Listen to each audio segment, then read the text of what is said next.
This is what Moses said to all of Israel in the Transjordanian wilderness, the arid Rift Valley, opposite Suf, between Paran and Tophel, Laban, Hazeroth, and Di-Zahab. Thus begins the last book of the Torah or the Pentateuch, the book of Deuteronomy. The Israelites are right on the eastern side of the Jordan River. They will soon cross over into the land of Canaan to possess it, as God had promised their ancestors and them. But before that happens, there is, in Greek, Deuteronomos, the second law. Moses is going to rehearse the law again for this new generation of Israelites before they cross over. Deuteronomy is believed to be mostly composed by Moses. In chapter 33, it is said that Moses wrote all these things down. That would have been somewhere around the year 1410 BC, based on certain aspects of biblical chronology. There is an editorial hand, because, of course, the end of the book is detailing death of Moses, and that God had not yet raised up a prophet like him to the point of the editor's writing. We also can find little comments, especially in the first 3 chapters, where there are editorial expansions to explain to future Israelite generations about the situation that Moses is narrating. And we know that that's taking place at some point in the period of the monarchy, because they will indicate that this was taking place before there were any kings in Israel. So there are some editorial hands, but the bulk of it is coming from the voice of Moses. And it is the second giving of the law, because God is ratifying his covenant again with the Israelites. This is a new generation, after all. These are the Israelites who are the children of those who had experienced everything in Egypt and had traveled through the wilderness. And so all of this is being explained, and this time also with reasoning. So it's not just the statement of laws, but also a lot of the reasoning is being communicated. And it generally is about making sure Israel is a people set apart for God's purposes, that they are avoiding the idolatry and the pernicious ways of the Canaanites and the people around them that would lead them into sin. There's also an anticipation and recognition of some of the things that are going to take place for the Israelites and warnings about them, but also confidence given for the hope of restoration.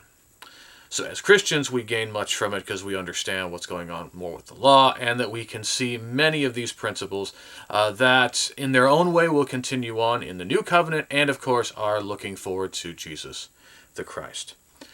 Deuteronomy begins in the first 3 chapters with Moses rehearsing how Israel had gotten there, from Mount Sinai to the point that they had gotten to. And so he's describing these journeys that they've been on. What's very interesting is that he's speaking about it as if it's something that they've all shared in common, even though some of the things that took place had happened to the previous generation. Some will look at this and say, well, this is some kind of anachronism, some kind of textual difficulty, or it is a very deliberate, intentional device so that this next generation of Israelites can see themselves as sharing in what their ancestors had gone through, that they also came out of Egyptian bondage, they also shared in the Passover, they also crossed the Red Sea in their terms of their ancestors, and this, of course, would also be providing that same kind of encouragement for these Israelites in later generations, for whom the book of Deuteronomy is written, to be able to continue to see themselves in these events that took place in the days of their ancestors. This is very important for Moses in Deuteronomy. In chapter 4, we're told about the privileges of the covenant, that now we're starting to get into some types of legislation. Very important in verse 2, they're not to add to or subtract from what Moses had commanded them. Very important thing about a covenant is that anytime that there's going to be changes to the nature of the covenant, you have to make a new covenant. And that's very important when it comes to understanding why you can't just take Jesus and add old covenant stuff in to make it part of the new covenant, because if there's a covenant now with Jesus, it is requiring that the old covenant has to be in some way, shape, or form fulfilled, set aside, in order for that new covenant to function and to thrive. And so we have reminders about the covenants that had been made already, understand the nature of God, and that they should not try to make any image of him, that they did not see any image when he spoke to them. Therefore, they should not try to make any image of them. And that if they are ever disobedient to the covenant in future generations, there will be consequences. And yet God will still, at the end, restore his people to himself. And he asked if there's any kind of God that has done anything like what Israel's God has done for them in delivering them out of Egyptian bondage. And of course the answer is no.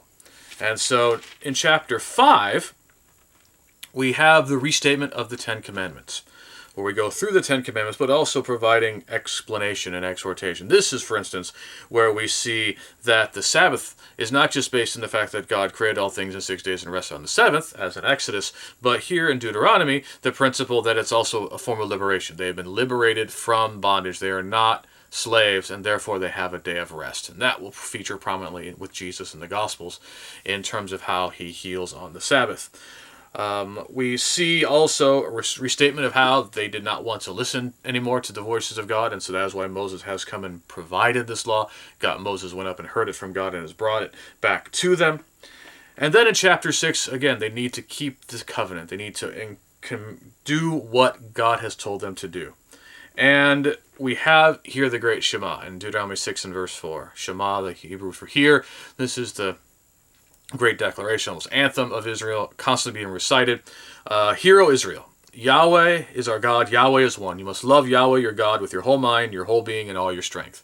You've heard that 1,000 times. Very important, and of course will continue to redound throughout the rest of the Old Testament and the New Testament, because really that is still true for us today. And they're supposed to teach these commandments and keep them in their mind and constantly focus on them and tell them to their children. They need to serve God exclusively and not serve any of these other gods of the people around them. They need to remember how God has delivered them. Very important. This is explaining to Israel the salvation logic of God, that God did this powerful act of deliverance as a testimony to reinforce why they should continue to follow him, and that is why future generations of Israelites need to see themselves in that event, to share in the Passover, to share in the experience of the covenant people of God, to understand why they need to continue to serve the God of Israel. In chapter 7, we begin the commandments saying they should not have any pity on the people that they are going to enter the land. They need to dispossess them thoroughly, lest those people cause them great grief, as of course in history it will actually happen. God wants them to remember that he did not pick them because they were this great and big nation. In fact, they were of the smallest nation, and that he is being loyal to the covenants that he made to their fathers, and that there were blessings to be given if they observed the covenant. And that's why they need to destroy all these people around them who are going to lead them astray if they are allowed to remain in the land. And this would all happen through the power of God. In chapter 8, he talked again about what God had provided for them in the wilderness. And of course, very famous verse that God humbled them by making them hungry and feeding them with unfamiliar manna. He did this to teach you that humankind cannot live by bread alone, but also by everything that comes from the mouth of Yahweh. And wanted to show them that they did not wear out anything, that he nourished and sustained them through that experience. So now when they come into the land, the concern is that they will forget everything that they've gone through. They will enjoy the fat of the land, and they will forget about God, and they will go in the ways of the nations around them. This is a very powerful concern, because that's exactly what will in fact happen.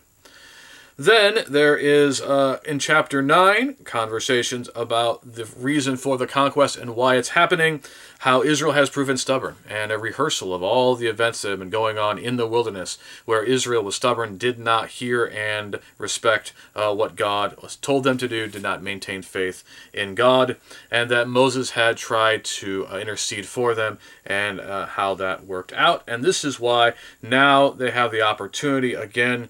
There's the remade 10 Commandments tablets, for instance, and that now they are able to stand again before God. They are to love God and their fellow people, and to no longer be thus stubborn, remembering Yahweh your God is God of gods and Lord of lords, the great and mighty and awesome God who is unbiased, who does not take a bribe, who treats the orphan justly as well as the widow, who loves resident foreigners, giving them food and clothing. and to be like him and to reflect him to the people. That is what they were supposed to do. They are to obey God. They are to remember what he did to the Egyptians, and therefore they should revere him and fear him and do what he says. There will be an abundance in this land that they are going to be given, and that is why they need to not turn to other gods. They need to have constant reinforcements and reminders that God, Yahweh is God, and that they need to trust in him and him alone. Later on, it'll also be said again, they need, when they get to the land, to have this ceremony of blessings and cursings from Mount Ebal and Mount Gerizim, where the cursings will be read from Mount Ebal and the blessings from Mount Gerizim, and that this should take place so all Israel could hear. There are all these statutes that are being given about this tabernacle, and that will be set up, and that they'll need to bring their sacrifices there in chapter 12, and the foods they are to eat there, foods they can eat in other places. That blood, of course, remains holy. They cannot eat the blood with the animal in any of their meat, and they should not serve pagan gods. In fact, in chapter 13, there will be 3 instances where they talk about if a prophet induces you to serve another god, if anybody in your village or community or family are trying to induce you to serve other gods, if you find out that a village nearby has started serving other gods. In all of these situations, you are to kill the people who are trying to get you to serve other gods. Devote that city to the ban. I mean, this is very, very, we might think of extreme consequences, but all because very much concerned that they would be led astray. And so, very challenging chapter, but the logic is explained there within it. That is why in chapter 14 they should not make unclean things. They need to provide proper tithes and provide for the Levites. There is the year of debt release, the Jubilee, that needs to be observed in chapter 15. They should also give care for the Israelite debt slaves and do what they can to help them, to release debt slaves, and to provide the best for God in their offerings. In chapter 16, you've got provisions for the various festivals, and there's all kinds of different issues that start coming up now. Now we're really in the section of all kinds of different legislation matters. About testimony can only be it has to be based on 2 or 3 witnesses. That if there is a difficult thing to deal with in the court, it goes to the sanctuary and the Levites there. If they have a king, the king should learn humility and the law of God.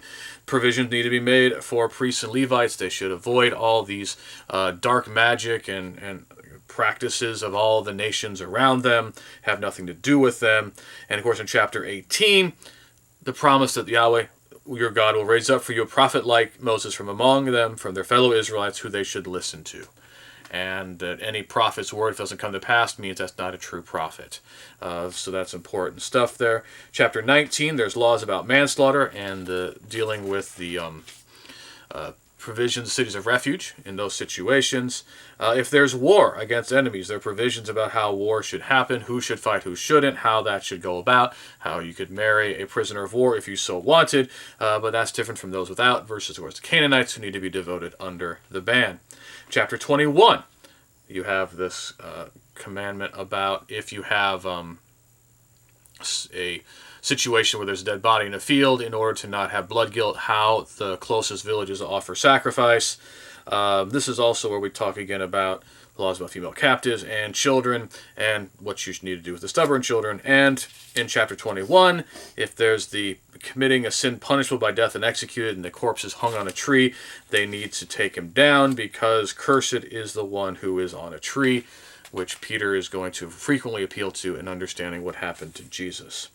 Chapter 22, provisions to, take care of your neighbor's animals if you see it, preserve life, to maintain purity in the various seeds and things. This is where the idea is that, different people shouldn't wear different clothing and things of that nature. You shouldn't mix garments and things, very much within the context of the law, provisions about that. Concerns about if there's any question about a woman's virginity in the marriage relationship, so on and so forth. Chapter 23, we start getting into the people who can't stand before God in the temple because they are have crushed or severed genitals, or of illegitimate birth, Ammonite or Moabite, things of that nature. Why they are not able to stand before God for many generations, in fact. They need to be clean in the way that they maintain their camp and maintain their facilities. They should never allow sacred prostitution in their midst. They need to respect one another's property. Chapter 24, of course, begins with the provision about divorce, which will become of great consequence in Matthew 19 and related passages.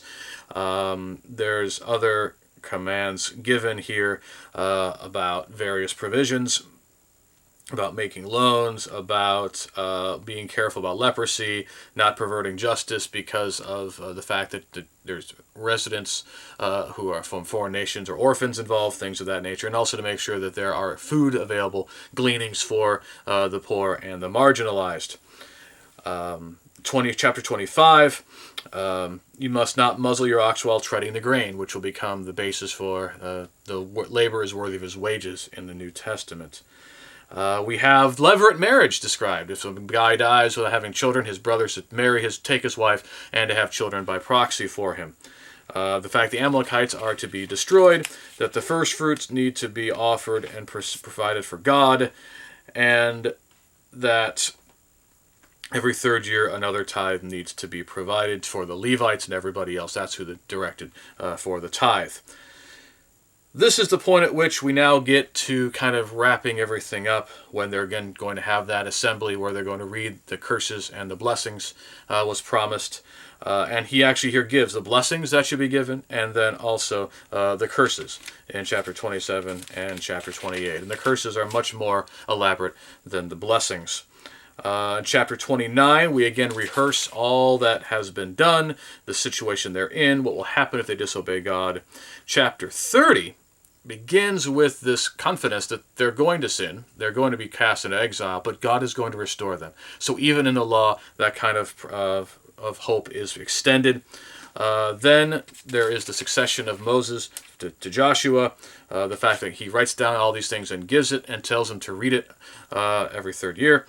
Joshua's commissioned, and then Moses sings his song, indicting Israel for the sins he knows they're going to do, and extending out again the hope of restoration. And then at the very end, chapter 33, Moses blesses each individual tribe of Israel, and then the story of his death is given in chapter 34, where he's able to stand up on Mount Nebo and he sees the land, he dies, God buries him, and he lived for 120 years.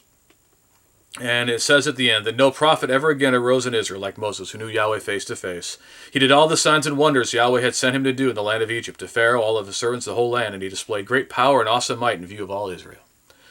And that will be true when the author of Deuteronomy wrote, but it would not be true forever, because the one who has come, who knows God face to face because he is God, is Jesus. And he has brought this all to a fulfillment, and we can see how he has done that powerfully in many ways, and how so much of Deuteronomy keeps playing out in the rest of the story of Israel, and even redounds to us this day as Christians.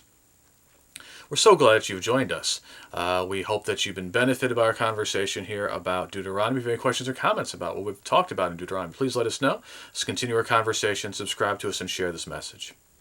I'm Ethan with the Venice Church of Christ. We are a non-denominational church of Christians in Los Angeles. We'd love to be of encouragement to you. Can we study with you? Would you like to have a Bible correspondence course? Can we pray for you? Would you like to meet with us? Any way we can be of service, please reach out to us at VeniceChurchOfChrist.org. You can also find us online, various social media, at Venice Church or Venice Church of Christ. Thanks again. May the Lord bless and keep you until we meet again.